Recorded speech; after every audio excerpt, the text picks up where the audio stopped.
Before I share with you some what I do knows, I want to talk with you about what I don't know. All right, I have two older brothers.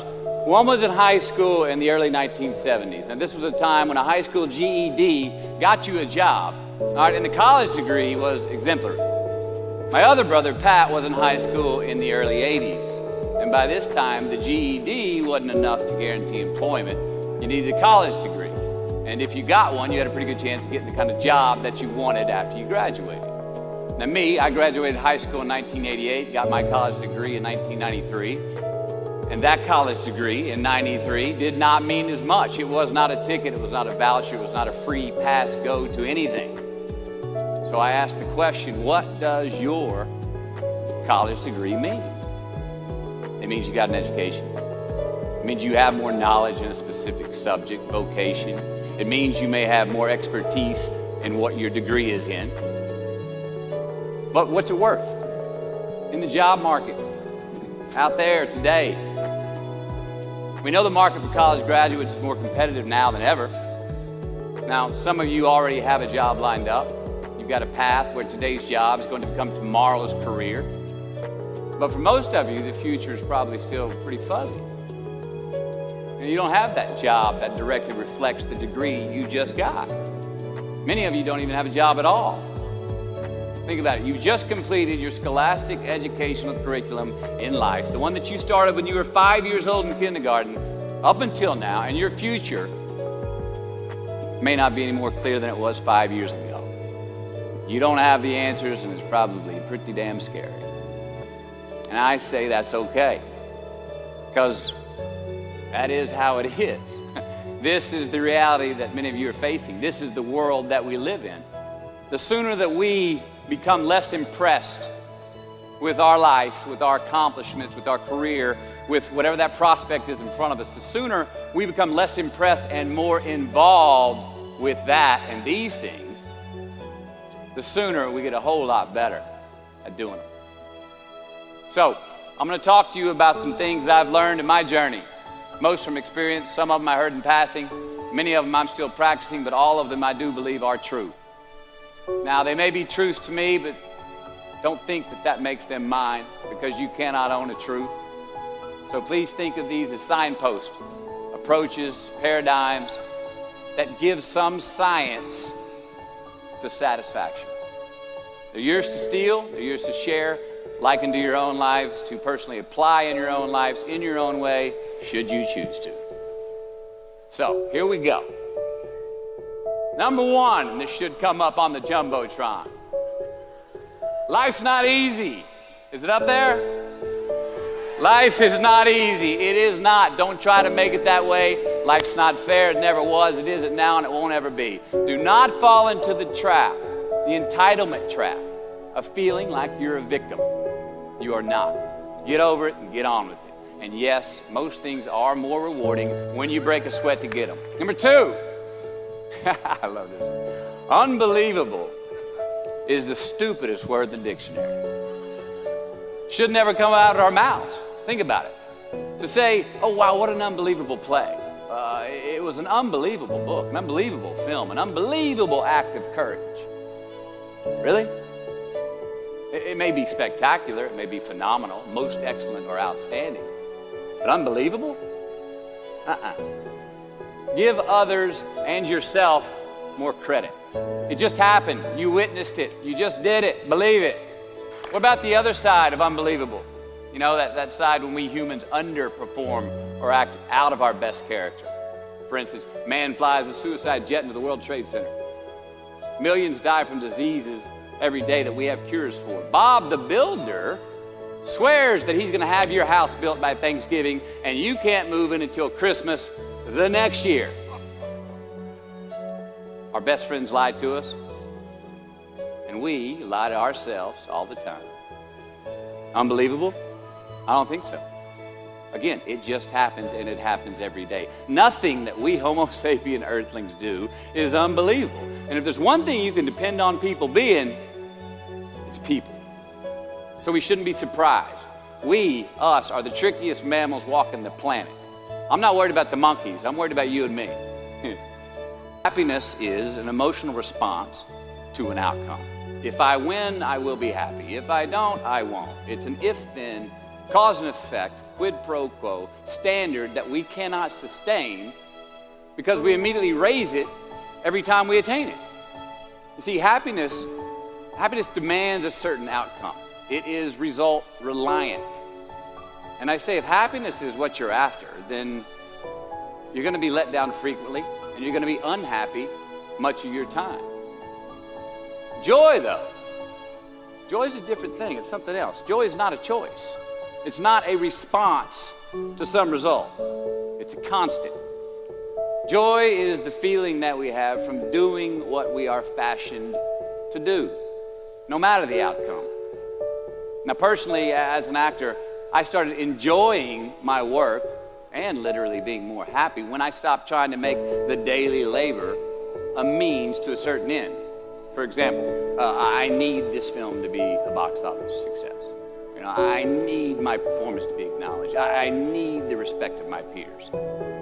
All those are reasonable aspirations, but the truth is, as soon as the work, the daily making of the movie, the doing of the deed became the reward in itself for me, I got more box office, more accolades and respect than I ever had before.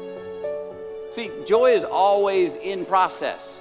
It's under construction. It is in constant approach, alive and well in the doing of what we're fashioned to do and enjoying it. Number 4, define success for yourself. Now check this out. I'm in south of New Orleans a few years ago, and I went to a voodoo shop. And they had this wooden partition against the wall with these columns. And in these columns were all these vials of these magic potions, right? And the headings above each potion defining what they would give you were things like fertility, health, family, legal help, energy, forgiveness, money. Guess which column was empty? Money. Somebody please tell me where else you're gonna have this much fucking fun? Let's admit it. Money is king today. It's what makes the world go round. It is success. The more we have, the more successful we are, right? Now, I would argue that our cultural values have even been financialized. Humility is not in vogue anymore. It's too passive. It's a get rich quick on the internet, rich as 15 minutes of fame world that we live in, and we see it every day. But we all want to succeed, right? So the question that we got to ask ourselves is what success is to us, what success is to you. Is it more money? That's fine. I got nothing against money. Maybe it's a healthy family. Maybe it's a happy marriage. Maybe it's to help others, to be famous, to be spiritually sound, to leave the world a little bit better place than you found it. Continue to ask yourself that question. Now, your answer may change over time, and that's fine. But do yourself this favor. Whatever your answer is, don't choose anything that will jeopardize your soul. Prioritize who you are, who you want to be, and don't spend time with anything that antagonizes your character. Don't drink the Kool-Aid, man. It tastes sweet, but you will get cavities tomorrow, all right? Life is not a popularity contest. Be brave, take the hill, but first answer that question, what's my hill? So, me, how do I define success for me, myself? Well, for me, it's a measurement of 5 things. We got fatherhood. We got being a good husband. We got my health, mind, body, and spirit. We got career, and we got friendships. These are what's important to me in my life right now. So I try to measure these 5 things each day. I check in with them. I like to see whether or not I'm in the debit section or the credit section with each one. Am I in the red or am I in the black? You follow? For instance, sometimes say my career is rolling. All right, it's way up here in the black, but I see how my relationship with my wife maybe could use a little bit more of my attention. I got to pick up the slack on being a better husband. Get that one out of the red. Or say my spiritual health could use some maintenance. It's down here, but hey, man, my friendships and my social life, they're in high gear, right? I got to recalibrate. Checks and balances. I got to go to church. Remember to say thank you more often, something. But I got to take the tally because I want to keep all 5 in healthy shape. And I know that if I don't take care of them, if I don't keep up maintenance on them, one of them is going to get weak, man. It's going to dip too deep into the debit section. It's going to go bankrupt. It's going to get sick, die even. So first, we have to define success for ourselves. And then we have to put in the work to maintain it. Take that daily tally. Tend our garden. Keep the things that are important to us in good shape. I mean, let's admit it. We've all got two wolves in us. A good one and a bad one. And they both want to eat. The best I can tell, we just got to feed that good one a little more than the other one. Here we go. Number 5. Don't leave crumbs. And the beauty of delayed gratification. So what are crumbs? Well, the crumbs I'm talking about are the choices that we make that make us have to look over our shoulder in the future. You didn't pay that guy back the money that you owed him, and tonight you just saw him 3 rows behind you. Shit. You slept around on your spouse, and you just found out that tomorrow she and the lady you're having an affair with are going to be at the same PTA meeting. Shit again. You drank too much last night. You're too hungover to drive your son to his 8 a.m. Saturday morning baseball practice. These are the crumbs. They come in the form of regret, guilt, and remorse. You leave crumbs today, they will cause you more stress tomorrow. And they disallow you from creating a customized future in which you do not have to look over your shoulder. So let's flip the script. Instead of creating outcomes that take from us, let's create more outcomes that pay us back, fill us up, keep your fire lit, turn you on for the most amount of time in your future.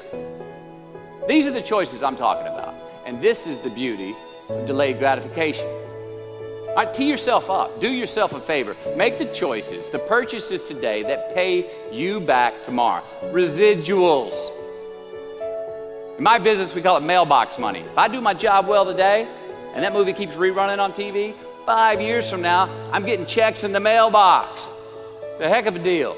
So whether it's prepping the coffee maker the night before, so all you got to do is press the button in the morning, or getting ready for the job interview early so you don't have to cram the night before, or choosing not to hook up with that married woman because you know you're going to feel horrible about it tomorrow, and her husband carries a gun, or paying your debts on time so that when you do see that guy 3 rows back tonight, you don't have to hunker down in your seat hoping that he don't see you. Get some ROI. You know what that is? Return on investment.